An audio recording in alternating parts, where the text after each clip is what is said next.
dengar cerita nggak tentang kota gaib yang namanya kota Saranjana di Kalimantan Selatan? Pernah dengar nggak?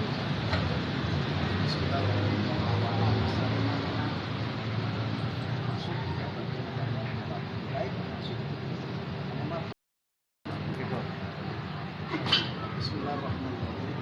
Fenomena majelis taklim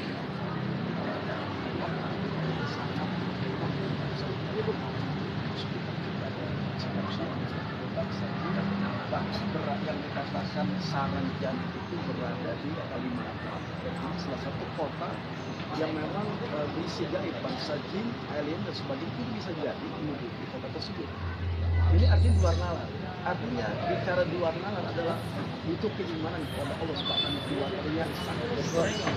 Artinya sebagai manusia ketika melihat dan mendengarkan bahkan ada orang yang masuk ke alam kota, katakanlah kota Saranjana yang dipenuhi oleh bangsa ini bisa jadi adalah salah satu Allah Subhanahu yang memperlihatkan kekuasaan. Sehingga Allah menyatakan bangsa manusia akan tahu manusia bisa melihat keberadaan dan manusia tidak bisa melihat keberadaan bangsa. Artinya kecuali tidak diizinkan. Dan ketika ada manusia yang masuk ke Saranjana, aparat sebagainya bahkan bisa masuk, itu bahkan suatu pesan dari Allah Subhanahu wa Ta'ala, sisi Allah Subhanahu wa Ta'ala. Artinya ketika diperlihatkan bahkan bisa masuk ke suatu yang namanya kota Saranjana, ini adalah Allah menunjukkan kekuasaan. Artinya ada kehidupan. Akan tapi Allah menyampaikan bahwa khalaqul jinna wal insa illa liya'budun. Tidakkah aku ciptakan jin dan manusia kecuali bila atas izin Allah beribadah kepada Allah Subhanahu wa Ta'ala. Dan kita sebagai manusia ketika mendengar berita bahkan ini fenomena yang real yang nyata yang ketika ada di tengah-tengah kota tersebut di Kalimantan, bangsa jin, bangsa orang dunia katakanlah gaib tidak terlihat, hanya kecuali atas izin Allah bisa mampu masuk tembus ke kota Saranjana. Meskipun gaib atas izin Allah, kekuasaan Allah tidak mustahil bagi Allah Subhanahu wa Ta'ala. Ini semua adalah urusan Allah. Innama amruhu idza arada syai'an ayyaqula. Urusan Allah yang gaib, yang nyata, yang real, yang ada. Alam ini adalah urusan Allah. Ketika urusan keretaan Allah siapapun, tidak ada mustahil, pasti Allah akan diri. Dan itu dia menyaksikan bagaimana kota Saranjana ini adalah kota yang mengistamewa pada alam gaib. Jinkah, alienkah, atau suatu makhluk kehidupan lain yang berada di kota Saranjana tersebut, berada di Kalimantan. Jadi pungkiri pasti kalau fenomena ini begitu sangat yang terjadi atas kekuasaan Allah yang tadinya kita tidak melihatnya, maka kita akan berdoa Allah Subhanahu wa Ta'ala atas kekuasaan makhluk dan jin. Iya, di dalam Al-Quran disebutkan adanya tempat-tempat yang kasat mata yang menyerupai sebuah kota yang memiliki kehidupan layaknya manusia. Di Al-Quran itu ada nggak sih Ustaz menyebutkan hal seperti ini? Ya, artinya di Al-Quran sudah disebut, bahkan zaman Nabi Adam aja, zaman Nabi Sulaiman saja sudah ada bangsa ini membuat suatu istana yang berada alam jin. Tapi bukan hanya alam jin saja, ada sebagian fenomena alam ini yang tidak dipungkiri di luar nalar kita. Quran telah menjelaskan artinya kehidupan bukan hanya di manusia, di alam seluruh alam sekitar ini ada kehidupan manusia, jin maupun makhluk yang lain. Artinya ini keimanan kita kepada Allah. Semua dalam Al-Quran, semua ini adalah kekuasaan Allah Subhanahu wa Ta'ala yang tidak mau kita pungkiri. Ini nyata dan real, semua ada di benak Allah. Artinya kita sebagai umat Rasul di akhir zaman ini nanti bermunculan nih, ya, tanda-tanda akhir zaman ini bermunculan yang tadinya kita nggak pernah lihat, Allah lihat, yang tadinya serem bermunculan nanti seperti biasa, seakan-akan biasa kita dapati, seperti hanya alam yang memang di alam langit ini Allah menunjukkan kekuasaannya berupa kehidupan. Ada yang namanya binatang besar yang dahulu berbakalan, ini diwujudkan kembali oleh Allah. Bahkan Dajjal pun gaib saat ini, tapi sudah nyata. Dan ini perlu ada keimanan kepada Allah Subhanahu wa Ta'ala. Kota yang namanya dipenuhi bangsa Dajjal itu sudah ada di Al-Quran. Hampir lagi adalah kota alam gaib. Di Al-Quran sudah dijelaskan oleh Allah Subhanahu wa Ta'ala. Dan ini harus menunjukkan iman kita kepada Allah, meyakini sesungguhnya kehidupan manusia dalam ada kehidupan. Di kota Saranjana digambarkan sebagai kota yang maju. Oh, itu nggak sih Ted, di kayak kan digambarkan seperti itu kan, kotanya maju, padahal kan di sini kan makhluk-makhluk yang tidak kasat mata. Ya. Artinya gini, kita ada UFO ya katakan, ada sesuatu yang memang lebih canggih daripada manusia. Di kota Saranjana ini bisa jadi tidak dipungkiri kemajuan lebih pesat teknologi dan sebagainya kalah manusia. Meskipun manusia itu lakukan karomah bani Adam, manusia mulia di hadapan Allah karena ciptaannya. Tapi manusia-manusia yang memang tidak terlihat itu jatuh secara desain teknologi. Coba kita lihat kisah Nabi Sulaiman alaihissalam. Bagaimana bangsa ini lebih indah, lebih canggih daripada manusia. Ketika Bilqis berjalan, ternyata Ratu Bilqis ini mengangkat roknya. Dan ini kerjaan yang dilakukan oleh bangsa jin. Arti bangsa jin ini secara terus sangat canggih, itu boleh yang melayang ke sana sini. Itu lebih canggih daripada manusia. Manusia itu baru membuat satu pesawat, produk pesawat katakanlah tanpa melintasi daratan bangsa yang namanya UFO ini, alien ini sudah mampu menciptakan itu. Tapi tidak tinggalnya cuma manusia ciptaannya sempurna, tapi kalau mereka gaib, tapi secara teknologi artinya ada kota yang lebih besar daripada manusia. Kota apa saya disebut kota Saranjana yang dihidupi oleh orang-orang yang maju satu. Mereka lebih mustahil dalam mendesain sesuatu yang seperti itu. Itu mereka bangsa jin sudah dari manusia lebih canggih dari manusia. Tapi mereka mau bikin sesuatu yang sangat berwarna, mereka bisa menciptakan manusia belum. Tapi mereka sudah menciptakan bangsa. Dan ini kembali kita pada kota Saranjana sini ada yang itu orang yang sudah masuk dalam tersebut melihat dari secara kasat mata atau dengan fisik mereka punya kemajuan besar yang ada di mereka.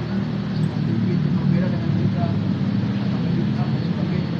Transaksi jual beli mereka bahkan kalau kita kendaraannya mobil jalan dengan kalau mereka terbang lintas alam ini karena kecanggihan mereka menciptakan teknologi. Artinya pusat kemajuan yang berada di kota Saranjana ini Allah adil. Ya. Oke, terima kasih Pak. Oke Mas. Jadi makhluk di dunia ini kan ada dimensi 1, kita tumbuhan, dimensi 2, binatang, dimensi manusia. Kita ini kan umumnya dimensi 3 ya. Nah, jadi kacamata pandang itu beda-beda antara makhluk, belum lagi di alam jin, belum lagi di alam malakut. Itu di dalam konsep Islam memang ada urutan-urutan itu.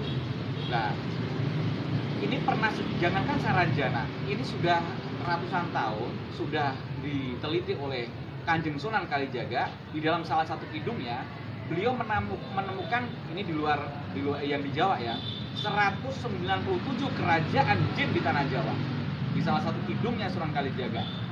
Apalagi di daerah Kalimantan, Borneo orang sebut dulu, Borneo gitu loh.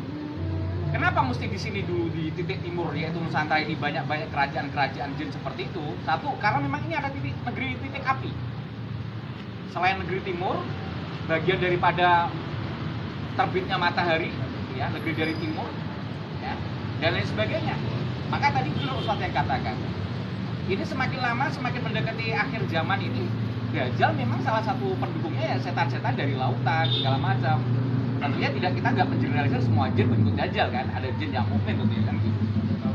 Jadi hal-hal seperti itu udah biasa, makanya bagi komunitas santri bisa diadakan namanya mujahadah untuk masuk ke dunia mereka.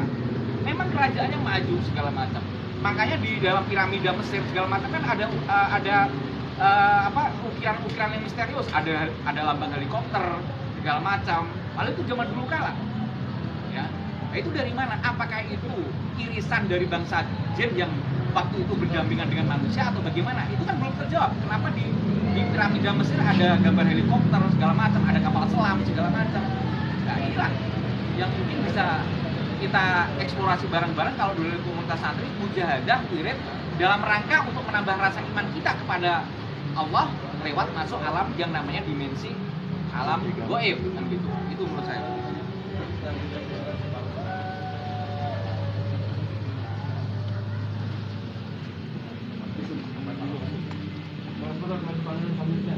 Kan tadi Ustaz bilang, berarti orang manusia biasa bisa melihat rupa itu nggak Ustaz? Ya, Allah Subhanahu wa Ta'ala memberikan jalan kepada manusia.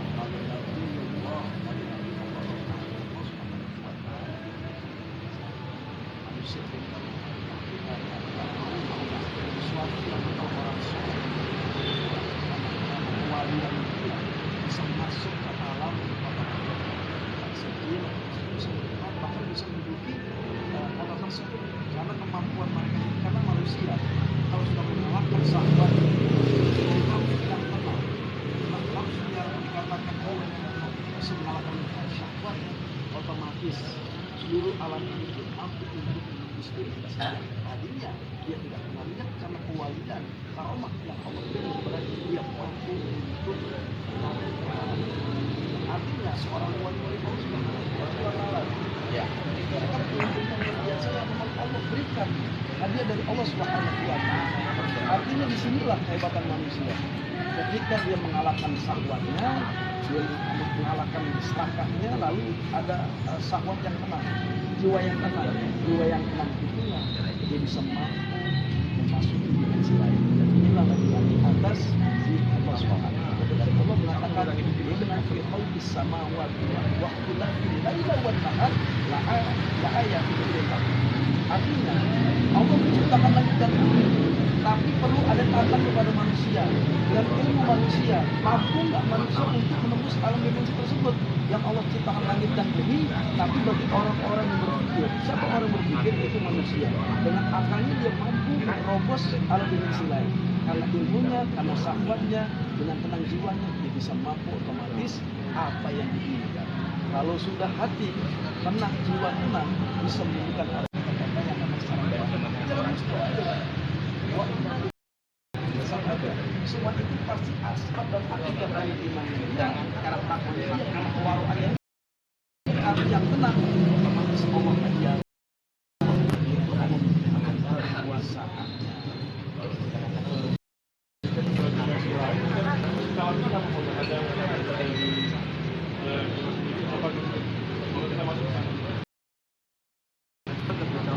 Masuk ke alam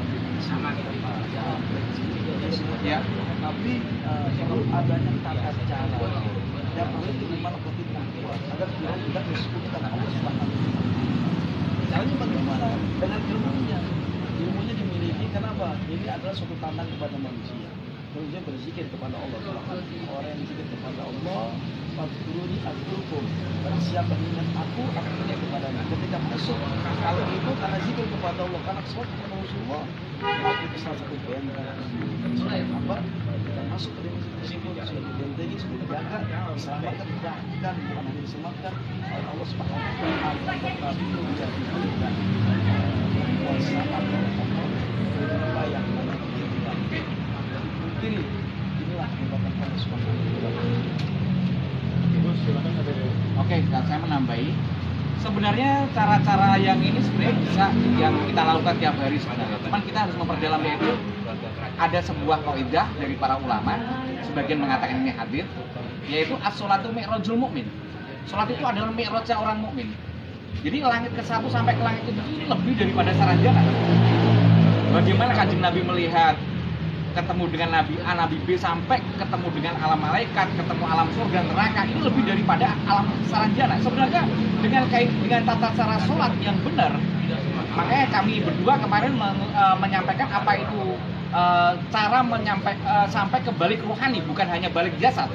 Itu cara untuk menuju ke sana secara pas. Makanya tadi bahasa meditasi dari Ustadz tadi, jika kita bisa mengenolkan titik frekuensi kita, ketenangan mutmainah tadi, dengan mama dzikir thariqah ya, apa-apa sampai ketenangan latifatul qalb, atau kalau di pertengahan Quran itu wal yatalatok, tengah-tengah, titik yang paling rendah. Makanya kalau kita lagi stres atau apa sulit masuk ke sana. Tapi ketika sudah zikir, zikrullah, latifatul qulub sampai ketenangan hati, ditambah dengan sholat sunnah, amalan-amalan tertentu. Yang muncul nih di negara kita mungkin ada apa ya, wejangan dari kita sendiri, Mas? Silakan.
Husni ya. Flat. Flat. Baik. Dingin. Tampil di sini nggak apa-apa.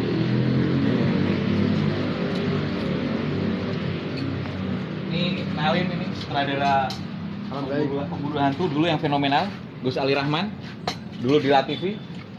Beliau ini LaTV udah bubar. LaTV udah bubar nggak dulu ceritanya, hikayatnya. Beliau juga sejarawan di NU, beliau juga tergabung di Wah, Bumi. sedap.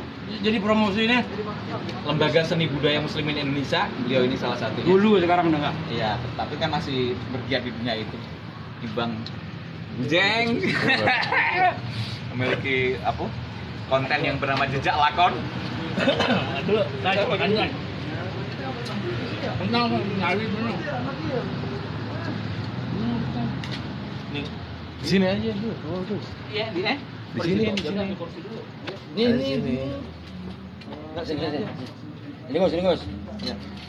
Ini gimana Gus Ali apa fenomena tentang Saranjana dari sisi antum? Yang Saranjana ada di itu apa? Saranjana kan sebuah Deketin lagi. kota gaib yang ada di Kalimantan kan? Saranjana, info itu kan udah lama kan? Nah, bagaimana? Saya tahunya Terajana. Aku rumah irama dong. Ya kan di Forza kita. Ya kan nggak boleh rokok kalau di Gimana?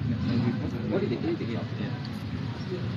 Kan pegang-pegang aja nggak usah dibakar. Gak apa-apa, asapnya doang. nggak boleh. Gimana?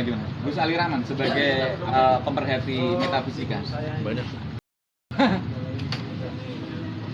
Ya kembali Tadi kepada 200, dari 200. Alam semesta itu kan diisi setidaknya kalau dibagi dua kan makhluk fisik dan non fisik. Ya. Yang fisik ya kayak kita ini, yang non fisik ya ada malaikat, ada jin. Jin nanti banyak variannya kan? Iya. Ada genderuwo di sini. Iya, itu kalau gendro lokal itu. Jin lokal. Ya, mungkin juga ada yang impor tapi belum pernah ketemu saya. Iya. Ya, Ya itu ada genderuwo, wewe gombel, apalagi kuntilanak, goma asbah dialek lah. Iya. Transaksi turuti. Iya.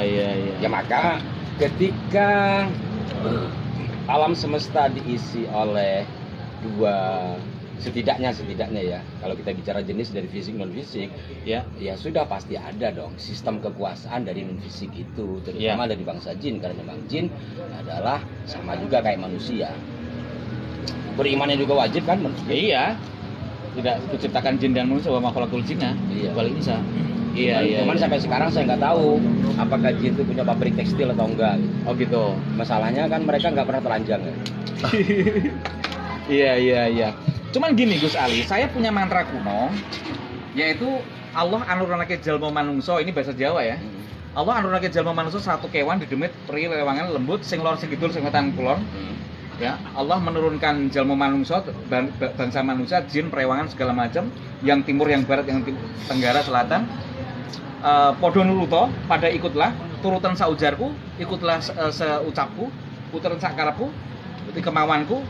Lamun sira orang nurut saujarku, jika engkau tidak ikut apa kataku, engsun aturake marang paguruniro, aku laporkan kepada peguruanmu, ada padepokanmu, engsun weruh asal kamuloniro.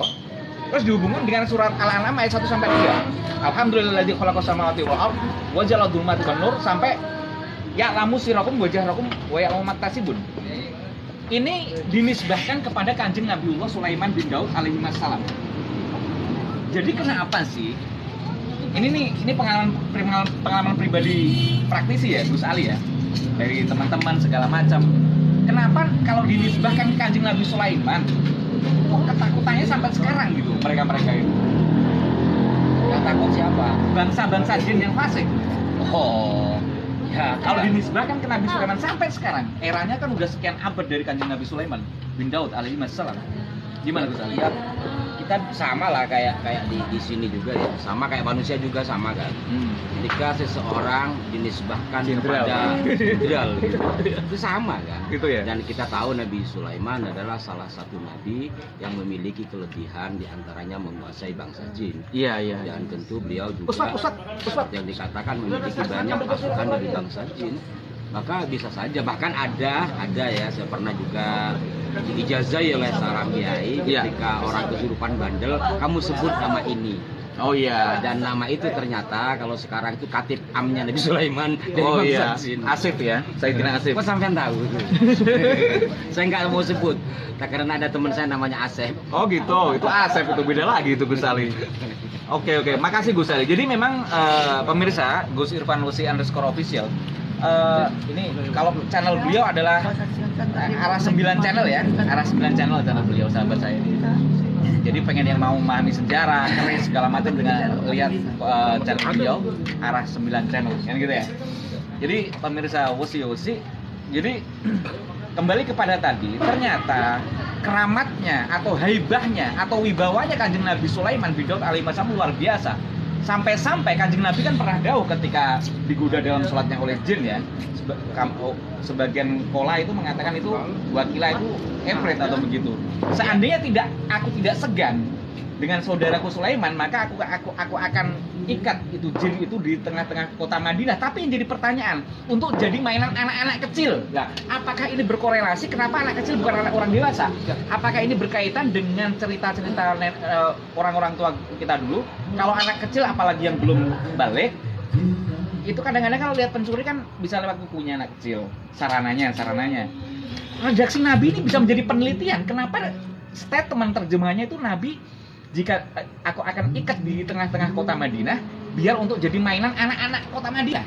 Lah, ini saya terusik. Kenapa di bahasa redaksi Nabi itu mainan anak-anak gitu? Nggak disebut orang-orang dewasa atau kibar kan gitu. Nah, akhirnya saya akhirnya pikiran saya liar, tadabbur lah lebih pasnya ya. Oh, kalau anak-anak kecil mungkin lebih peka memahami sesuatu kegaiban gitu. Nah, terus yang jadi pertanyaan saya Gus Ali, bagaimana fenomena indigo hari ini menurut antum? Anak-anak indigo. Pertama ya doanya Nabi Sulaiman kan. Artinya di hadis itu kan, seandainya saya tidak ingat doa Rabbi habli mulkan la yambaghi. Betul. Maka nanti ada yang berpendapat kalau bihablimul kala yang begitu bisa juga untuk mengusir jin. Ya. Pertama itu. Kalau kaitannya dengan Nabi sampai punya pemikiran liar katanya tadi. Kok anak kecil? Iya, kok anak kecil. Nabi itu anak saya kecil. tidak berani menafsiri. Enggak, ini kan Nabi sendiri. Nabi sendiri yang gitu. tahu persis tentang kehendak Nabi, Nabi toh. Iya, enggak. Tapi Ini kalau kita kaitkan. mengaitkan kepada hari ini untuk jadi tontonan anak kecil, yang biasa nonton kan anak kecil. Satu. Ya. Kedua mungkin ya Tapi orang untuk- dewasa juga penasaran. kedua ya itu yang kedua biasanya ya untuk merendahkan dari bangsa jin yang menggoda Nabi Kanjeng Nabi Muhammad itu. Iya. Kalau anak indigo itu saya pernah wawancara dulu ya, beberapa sampling anak indigo itu mayoritas yang saya ketahui. Ya. Yang saya ketahui, di luar itu saya nggak tahu. Rata-rata mereka ada yang mendampingin. Ada yang dampingin. Ada yang mendampingin dan biasanya bisa saja kepekaan itu masih sampai dewasa biasa, dan ada kadang kala setelah dia balik hilang. Iya. Ada banyak contoh kasus. Iya, Dan iya. setidaknya ada 10 atau lebih hampir 10 ya aku wawancara anak indigo rata-rata seperti itu. Tapi kan ini kan penilaian subjektif. Penilaian subjektif. Tapi dari saya secara objektif karena gue punyanya. Kamu bisa bener nggak melihat ini? Kamu tahu dari siapa? Dibilang ada mbah. Ya. Kalau saya mengatakan saya melihat sesuatu, itu kan saya yang mengatakan, Iya. orang sekitarnya kan enggak. Tapi pengakuan si anak indigo itu mengatakan seperti itu. Wallahu alam, mungkin ada indigo-indigo lain yang berbeda. Iya, iya, iya. Bahwa kebenaran dari apa yang disampaikan ya tidak bisa kita memastikan iya. Iya. Siapapun Betul. kan tidak bisa mengetahui sesuatu yang belum terjadi. Kan harus dipisahkan. Nanti larinya ke kahin lagi. Ya, bahaya kan. Nantinya lari Arof. ke kahin.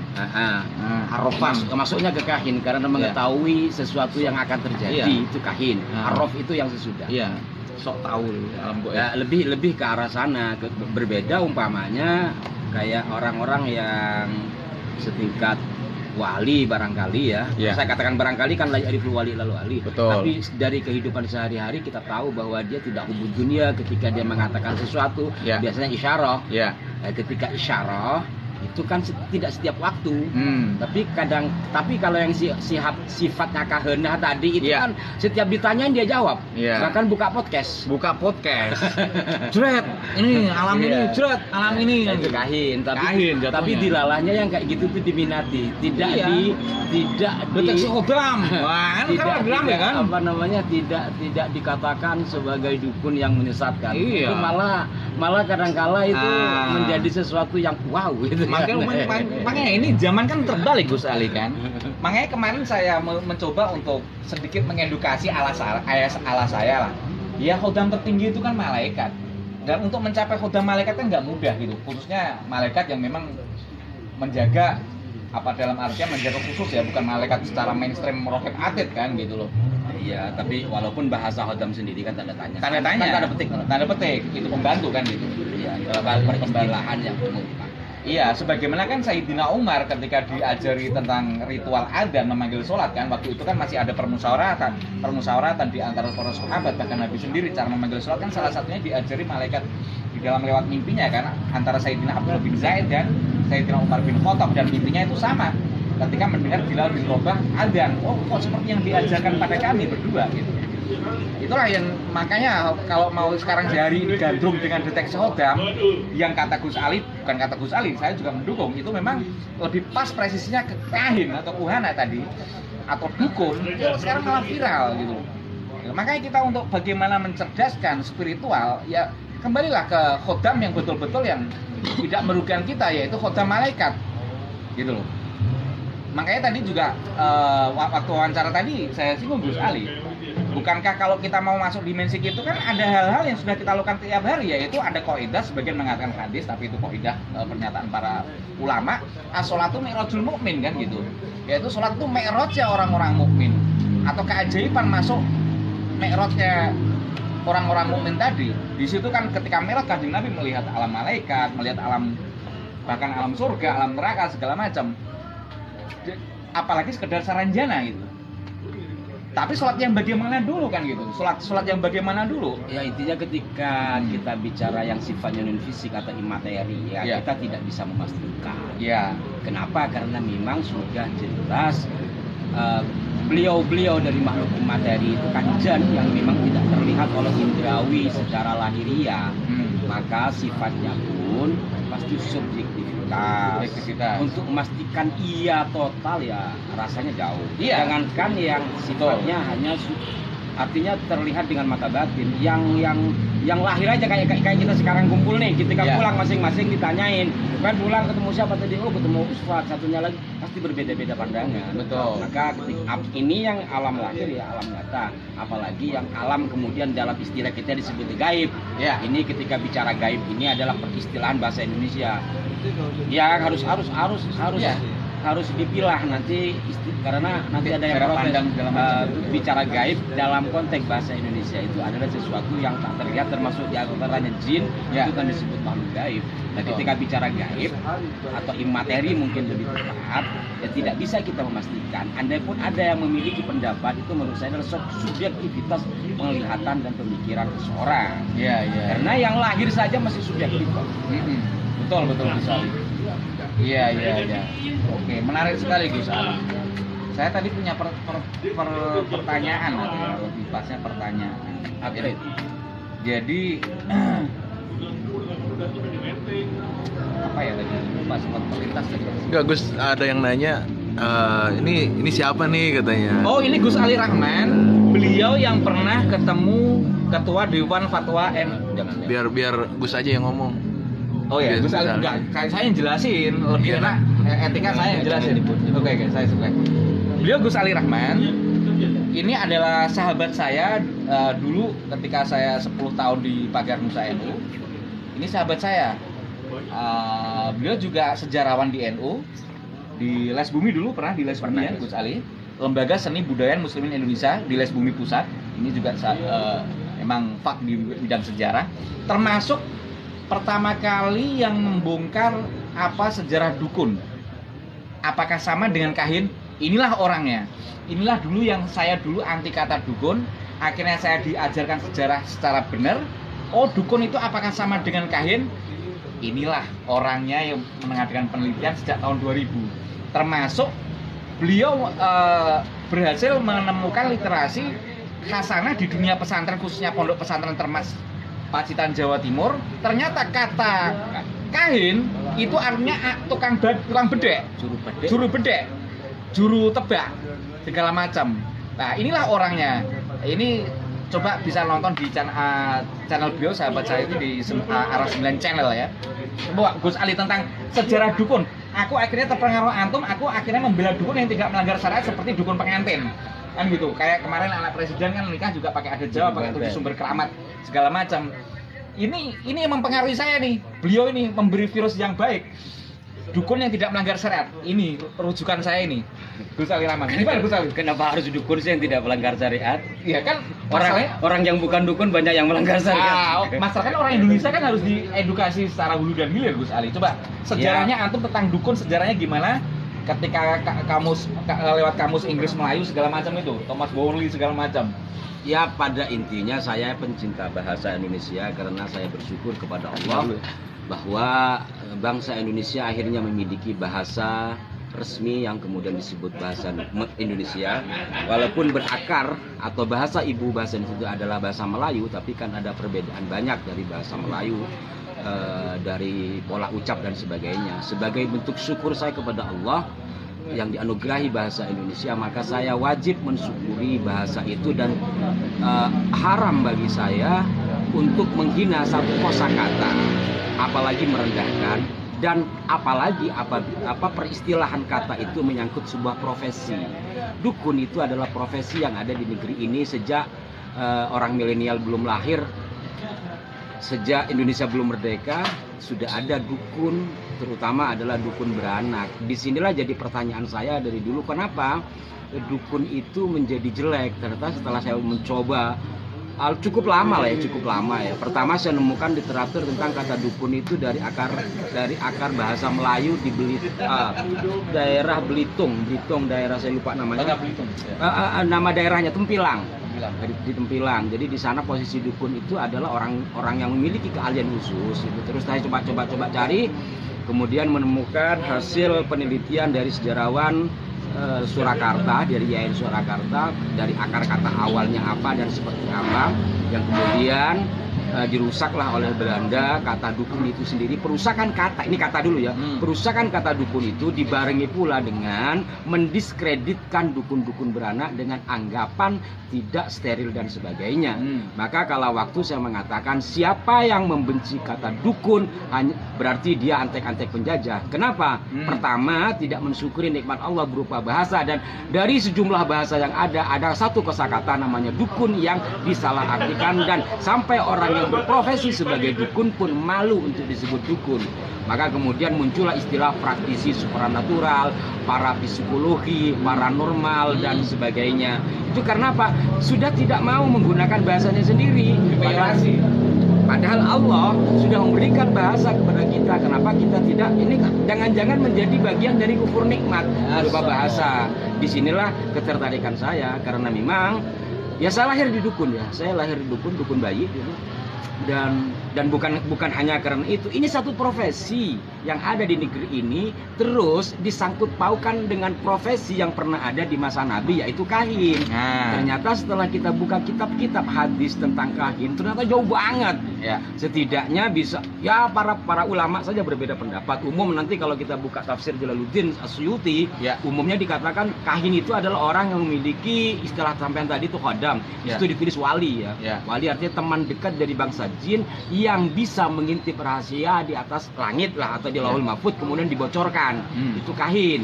Nah, tapi nanti ada pendapat lain, intinya itu lebih kepada ramalan. Tidak ada sangkut pautnya kahin itu dengan ngerawat bayi yang baru lahir. Tidak ada kahin itu dalam masa Nabi kalau merujuk kepada hadis tadi. Man ata, karena ngeri kan hadisnya. Man ata kahinan aw arrafan fasaddaqahu bima yaqulu faqad kafara bima unzila ala Muhammadin. Ya kan gitu, ngeri kan? Gitu. Man atas sopan wangang teko kahinan ing kahin, jangan datang dukun. Fasaddaqahu bima yaqulu moko fasaddaqahu moko membenarake sapa manhu ing kahin kan gitu. Fakot kafaro lho.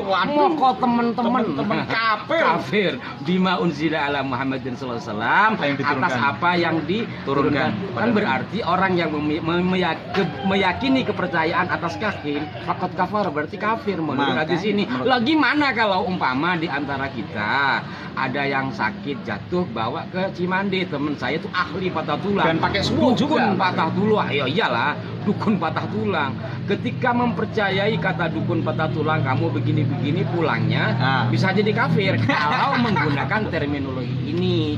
Maka saya bukan memprotes, saya pernah diskusi dengan salah satu kiai yang berada di lingkungan MUI terkait itu. Kenapa? Dalam fatwa MUI tahun 2005 bahkan kata di situ fatwa tentang perdukunan dalam kurung itu kahana atau kuhana, dan kahin di situ diartikan dukun. Sementara arrafan diartikan peramal. Yang di situ ya kayak tadi, maka disitulah saya minta tolong gitu, minta tolong supaya direvisi atau Betul. Kata dukun ini sendiri tidak sama dengan kahin. Sebab apa? Ini baru satu kata loh, kata. Kan mengingkari satu kata juga. Dan sangat fatal kan? Fatal. Satu kata apapun di dunia ini ketika disalahartikan, lama-lama anak cucu kita akan meyakini itu. Maka ketika saya ngomong begini nih pasti banyak protes. Pasti mereka enggak, yang maksud dukun itu begini-begini gitu kan. Ya kita kembalikan bos kepada asal katanya. Andai pun kita kembali kepada bahasa Indonesia, Kamus Besar Bahasa Indonesia yang sudah piorasi itu, di situ juga tidak mutlak dukun itu dukun santet. Malah saya tidak setuju dengan peristilahan dukun santet itu. Kenapa? Karena kembali kepada akar katanya. Mohon maaf kalau umpamanya saya mencoba, bukan membandingkan ya, mencoba menyeimbangkan kata dokter. Kata dokter. Nah, ketika ada dokter melakukan malpraktek, apakah dokter ini menjadi salah? Begitu juga dengan dunia perdukunan ya.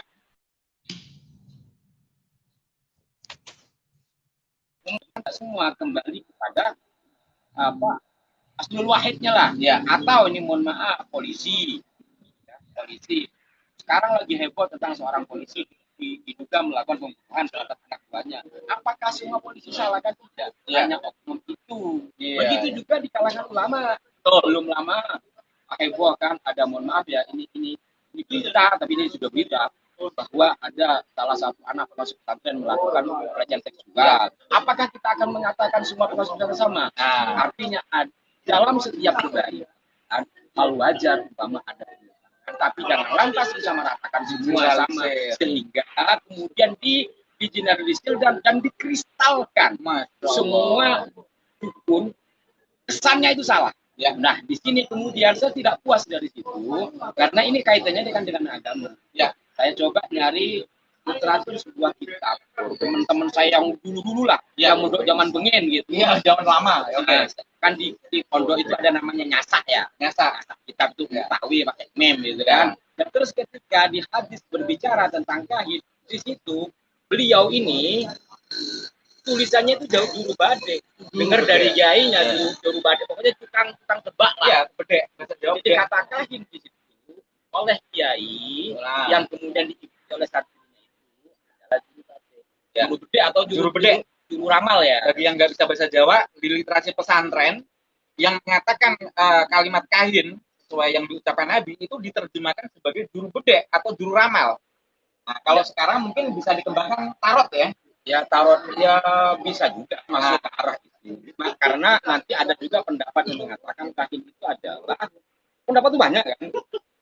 Ada yang mengatakan bahwa meramal yang menggunakan alat-alat tertentu. Tapi saya pikir nggak perlu terlalu dipanjangkan lah. Nggak perlu terlalu dipanjangkan, kembali kepada keyakinan kita masing-masing dan daya pikir kita. Betul. Kalau saya lebih kepada mencoba membuka ruang-ruang pikir saudara-saudara kita untuk tidak begitu percaya, termasuk pada omongan saya. Ya, saya ngomong hari ini, malam ini benar apa enggak? Sampai cari aja sendiri literaturnya. Ya, betul. Benar atau tidak, tapi literatur yang memang sah secara ilmiah. Ya, ya. Bukan hanya pendapat, karena bukan hanya sekedar pendapat-pendapat yang bergulir di medsos gitu. Ya, itu kalau saya gitu ya. Terima kasih Gus Ali. Makanya saya sangat senang dapat sahabat seperti beliau ini yang kajian sejarahnya itu mateng, ya, setengah belum jauh dibanding yang lain lah, dibanding yang lain Gus Ali. Maaf nih, ini Pak, aku menilai antum seperti itu. Makanya tadi saya juga akhirnya dari antum itu saya mengembangkan. Wong terjemahan Quran aja banyak yang direvisi. Terjemahan Quran alias hukum lebih tinggi daripada hadis. Apalagi hadis terjemahnya ya, saya bilang terjemahnya bukan redaksi aslinya ya. Dalam hal ini termasuk kata kahin yang diterjemahkan oleh itu sebagian mengatakan itu sebagai dukun. Ya jelas sih fotonya. Iya, sama teman-teman kita dari sampai tinggal buka di situs-situsnya kawan-kawan Wahabi itu pasti artinya. Ah, yang Wahabi. Yang aneh Gus Ali, ini malah yang anti-anti itu so agamis, katanya mau dukun mau dihapuskan, malah dia kolaborasi dengan peramal tarot gitu. Ini kan blunder gitu. Ya saya tidak merendahkan ya, silahkan bagi yang seneng tarot karena itu sebuah profesi. Ya. Oke, ini baterai mau habis, nggak bawa powerbank, lupa tadi Gus Ali ya. Nah, nanti insya Allah kita sambung, mungkin malam ini ya, kalau enggak ya nggak bisa ya, besok. Gitu aja Gus Ali. Pemirsa Gus Irfan Rusi _official, saya bersama Gus Ali Rahman dengan channel beliau yaitu Arah 9 Channel. Insya Allah kita akan ngadain kajian-kajian seperti ini, bahkan kalau perlu nanti dibukakan kitab kuning, apa sih makna dari kata kahin, apakah itu maknanya dukun atau gimana, insya Allah karena beliau juga tinggal di sekitar sini ternyata. Oke, gitu aja. Yang mau tanya jawab nanti ya. Yang mau jawab kan ini lagi lobet, nggak bawa powerbank, ini lagi di luar.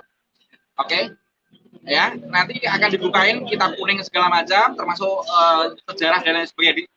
Ditinjau dari berbagai perspektif. Ilmu hikmah ditinjau dari berbagai perspektif. Wallahu muwaffiq ila aqwamit thoriq.